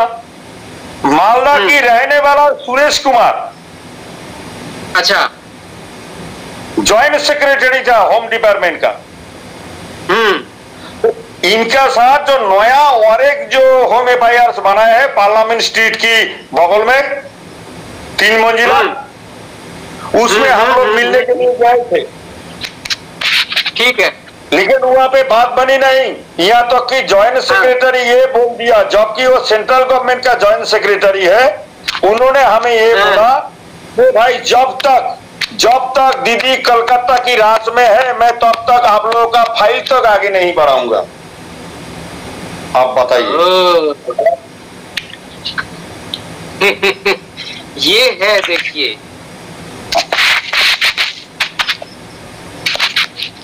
होम एफआईआर का ज्वाइंट सेक्रेटरी बोल रहा है जब तक कलकत्ता में पश्चिम बंगाल में दीदी है तब तक मैं फाइल को आगे नहीं बढ़ाऊंगा।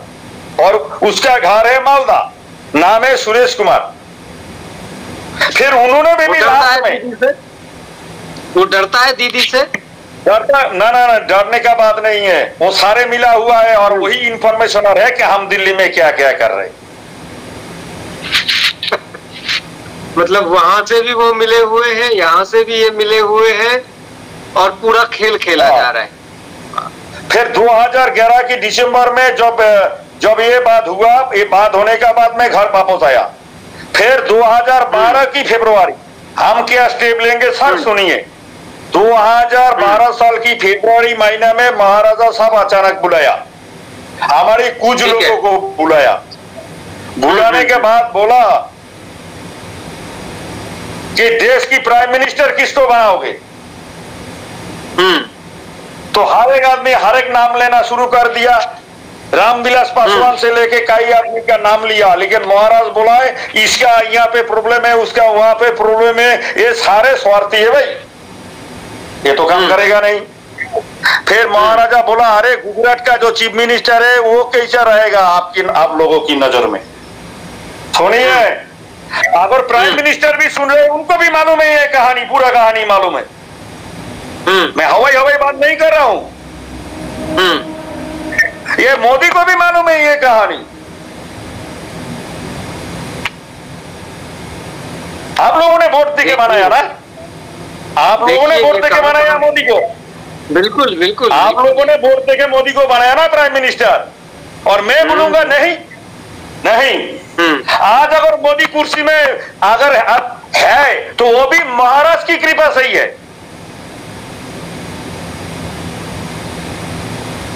फिर ये महाराज की बात क्यों नहीं सुन रहे हैं अभी?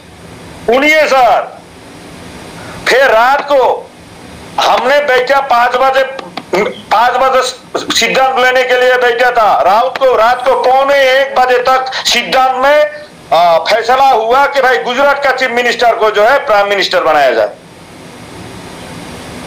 फिर हम बोला अच्छा ठीक है, हम तो सारे सहमत हो गए।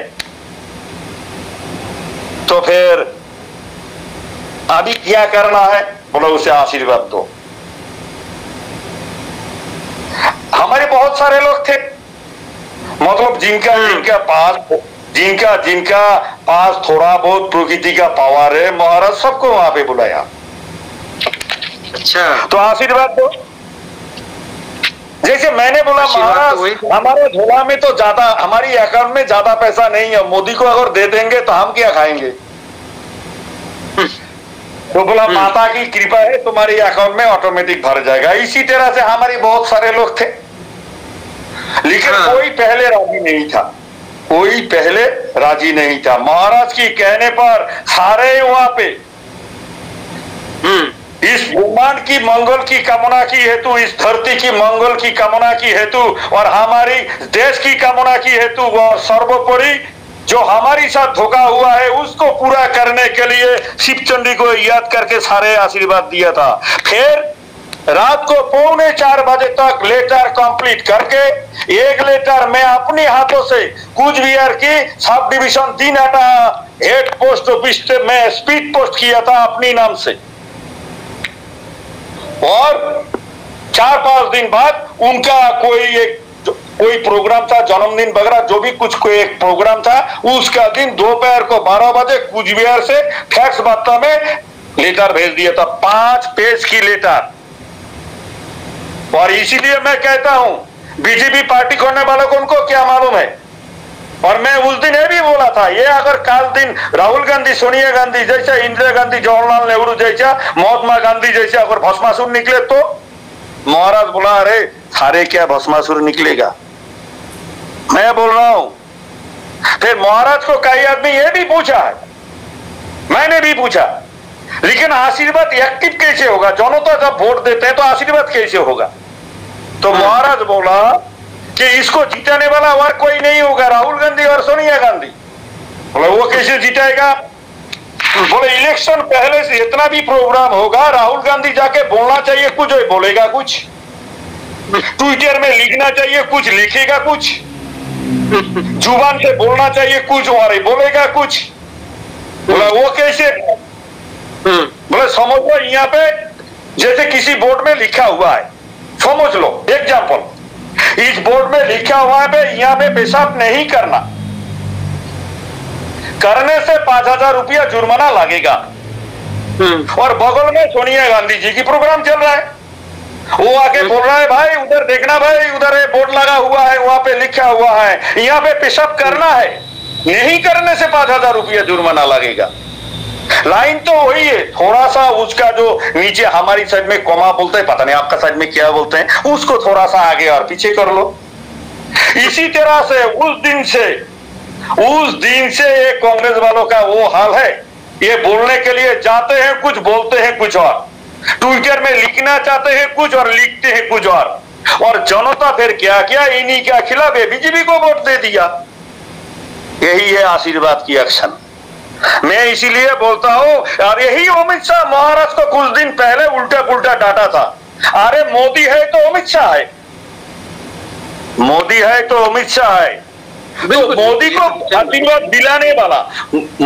आशीर्वाद दिलाने वाला महाराज है, महाराज खुद नहीं दिया। हमने ये भी पूछा महाराज को कि महाराज आप तो दे सकते हो, महाराज बोला मैं अगर दूंगा, ये जब तक नहीं मरेगा तब तक कुर्सी से हटेगा नहीं। और तुम लोग अभी बोला अगर बाई चांस भस्मासुर बन गया तो फिर क्या, तुम लोग आशीर्वाद दो, अगर बाई चांस भस्मासुर बन गया तो मैं एक्शन ले सकता हूं, लेकिन मैं आशीर्वाद दूंगा तो तुम लोग एक्शन कर नहीं पाओगे। बात नहीं समझे? मतलब अगर तुम लोग आशीर्वाद दोगे भस्मासुर बनने के बाद, उसका काट मेरे पास रहेगा, लेकिन मैं अगर आशीर्वाद दूंगा तो पूरे धरती के लोग भी तुम इसका काट निकलोगे तो ढूंढ नहीं पाओगे। इसलिए तुम ही लोग आशीर्वाद दो। फिर हमारे पास जितना भी लोग थे सारे दे दिया, पासपोर्ट का आशीर्वाद लेटर भेज भी दिया। क्या मोदी को मालूम नहीं है? उस टाइम उसको अमेरिका जाने के लिए पावर नहीं था, अमेरिका नहीं जा सकता था। बिल्कुल और आज मोदी यूएनएससी में जा रहा है, और जबकि यूएनएससी गठन करने वाला जो लोग है, जो महाराजा है, उनका लोगों को ये लोग इनका परिचय से लेके हर एक जगह पे इनको मिट्टी में मिला दो ताकि इनका कदम कभी दिल्ली में ना पड़े। ये लोग पैदाइशी राजनीति करने वाले। ये तो बात कई बार आप भी सुने होंगे, महाराज भी बोले होंगे। हर आदमी को राजनीति करने के लिए, धर्मनीति के लिए, समाज नीति के लिए किसी किताब पढ़ने की जरूरत नहीं है। बिल्कुल।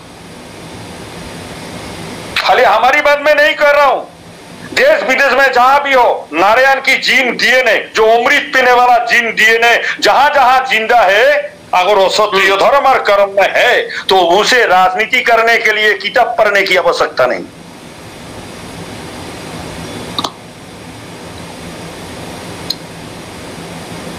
और बाकी रहा हम, तो फिर हम क्या कर सकता है? आपको आंसर मिल गया सर। आपने बोला आगे आपका क्या रणनीति होगा, आगे आप लोगों का क्या रणनीति होगा। तो हमारी रणनीति क्या हो सकता है आप महसूस थोड़ा बहुत कर लिए होंगे। इसीलिए इस सरकार को हम ज्यादा टाइम नहीं देंगे, क्योंकि ये उप परिवर्तन की टाइम है, क्योंकि प्रकृति हमारे लिए इंतजार नहीं करेगा, समय हमारे लिए इंतजार नहीं करेगा। इसीलिए समय की आखिरी दाव भी तो होगा, इसलिए इस सरकार को हम ज्यादा टाइम नहीं देंगे। और जब महाराज जैसे आदमी उनको सपोर्ट भी किया, उनकी सरकार के अंदर है, बिल्कुल। तो मोदी और अमित शाह की क्या औकात है कि महाराज को धमकाए? क्या औकात है? जब एक मामूली सा क्षत्रिय जो क्षत्रिय धर्म कर्म में है वो प्रकृति को इस्तेमाल कर सकता है, तो महाराज के पास क्या पावर है? वो तो उनकी सोच समझ से भी बाहर है, क्योंकि वो ब्राह्मणों का भी बाप है, वो क्षत्रियों का भी बाप है और शूद्रों का भी बाप है, 3 गुण का अधिकारी है, और तब जाके उन्हें जुग पुरुष कहलाते हैं।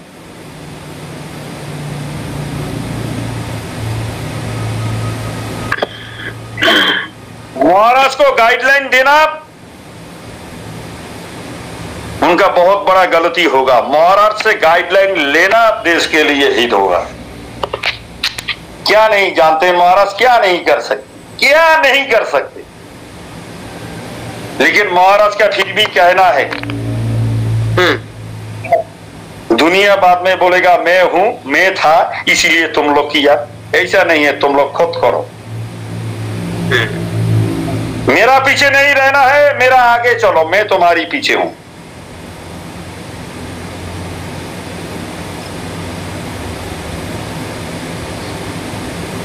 सर बोलिए, सर बोलिए, बोलिए क्या पूछना है, पूछिए। ऐसा है, ऐसी शायद ये जो हकीकत नेताजी जी बता रहे हैं ये आपने कहीं नहीं सुनी हो। हमारे कुछ जो पुराने ग्रंथ हैं वहां जरूर ये बातें लिखी हुई हैं, लेकिन बाकी आपने कहीं सुनी नहीं होंगी, क्योंकि इनको खत्म कर दिया गया।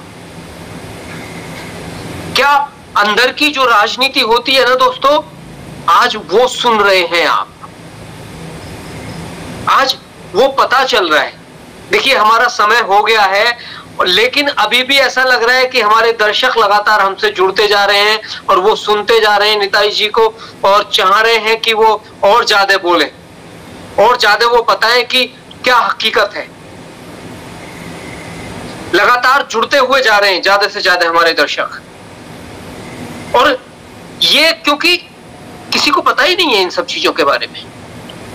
मुझे थोड़ा थोड़ा पता चला क्योंकि मैं महाराजा से मिला और महाराजा ने मुझे कुछ थोड़ी थोड़ी चीजें बताई, तो मुझे थोड़ा बहुत पता चला।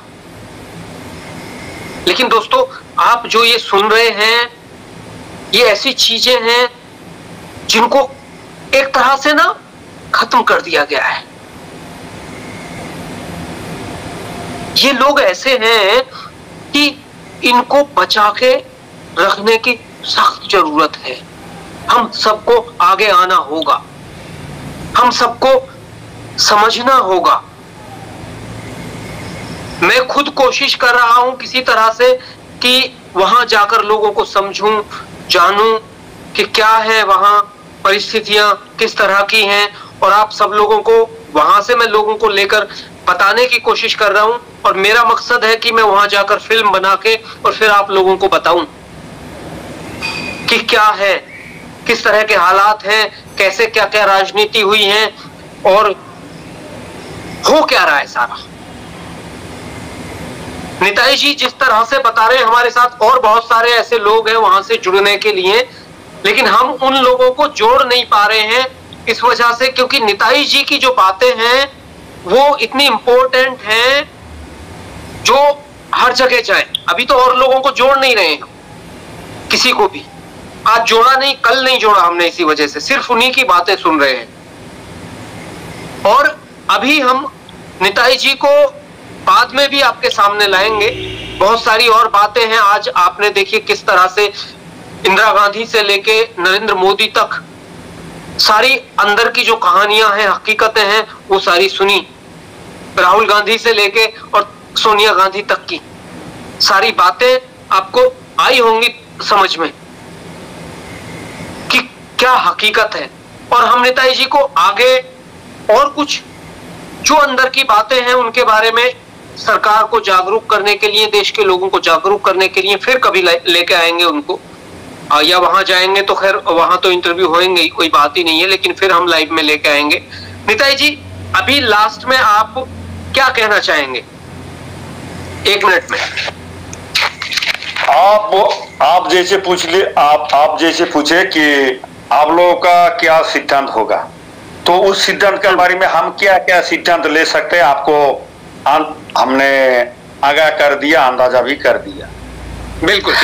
और कुछ लोग अभी भी कोई दफ्तर में काम कर रहा है, कोई बिजनेस कर रहा है, कोई मिनिस्टर है, इनका सोच में, इनकी दिल और दिमाग में जो अभी भी कुछ ख्यालात या सोच पड़ा हुआ है कि भाई जिस तरह से दुनिया चल रहा है उसी तरह से चलते रहेगा। तो जो लोग हमारी बात सुन रहे, इन लोगों को मैं बोल रहा हूं, खाली ये भारत नहीं, ये पूरा धरती विनाश की कगार पर खड़ा है। और क्यों खड़ा है? क्योंकि हमारी देश की साधु संत और जो लोग ऋषि मुनि जो भी कुछ लोग हैं, ये लोग आपस में जब कोई शास्त्रों लेके बैठते, एक दूसरे का साथ धर्म की जब चर्चा करते, शास्त्रों की चर्चा करते, तो एक दूसरों का साथ एक ही लाइन पे वो लोग नहीं, एक ट्रैक पे नहीं चल पाते हैं।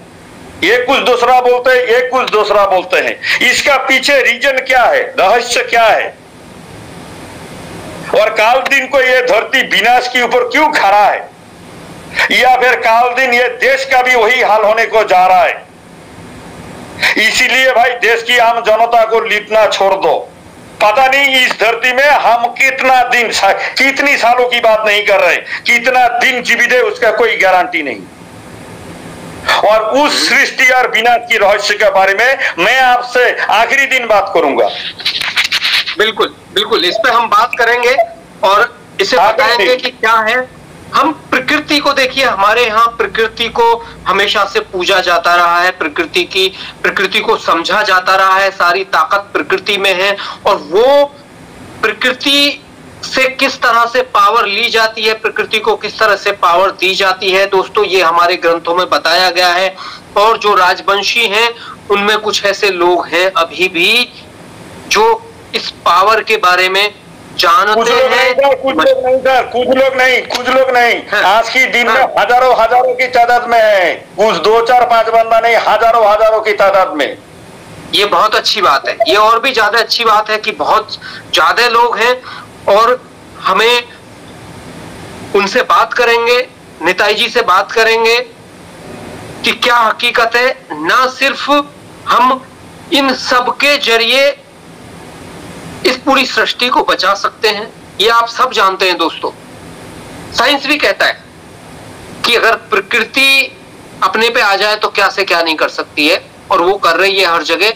किस तरह से भूकंप, किस तरह से तूफान, किस तरह से बाढ़, और किस तरह से कहीं भयंकर बारिश हो रही है तो कहीं सूखा पड़ रहा है, ये हालात पैदा हो रहे हैं। इन सब के बारे में भी बात करेंगे दोस्तों, इन सब के बारे में भी जानेंगे क्या है। देखिए, हर सॉल्यूशन जो है वो भारत में छिपा हुआ है। भारत के जो ये लोग रहे हैं हमारे, इन लोगों के पास वो पावर रहती थी कि वो प्रकृति ब्रह्मांड को किस तरह से बैलेंस कर सकते हैं, वो जानते हैं, वो उनकी पावर रही है। इसको भी जानेंगे हम बहुत जल्दी निताई जी से और कुछ लोगों से। तो दोस्तों, आज सभी जो हमारे साथ जुड़े, आप सबका बहुत बहुत धन्यवाद। निताई जी, आपका भी बहुत बहुत धन्यवाद। तो आज के लिए इतना ही। नमस्कार, जय हिंद। जय हिंद, जय मां भवानी। जय मां भवानी।